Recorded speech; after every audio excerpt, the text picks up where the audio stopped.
For those with awakened eyes, the greatest secret is this: the Bible was written backwards. What we call the Old Testament is actually the future, and what we call the New Testament is actually the ancient past.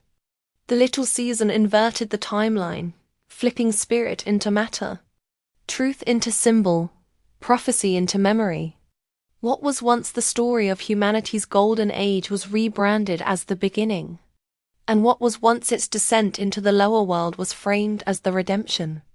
In truth, the New Testament belongs to the earliest era of humanity's spiritual decline, the fall into density, the forgetting, the struggle between the higher mind and the reptilian mind. Christ in this context wasn't a new figure, but the ancient blueprint of consciousness, the original seal of light that humanity began drifting away from.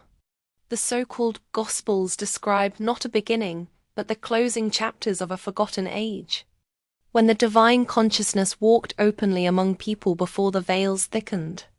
The Old Testament, however, is the story of the end, the time when the ancient world fell, kingdoms shattered, empires burned, and the millennial reign closed. Its prophecies are not predictions, they are memories of what happened in the last great cycle before the little season inverted everything.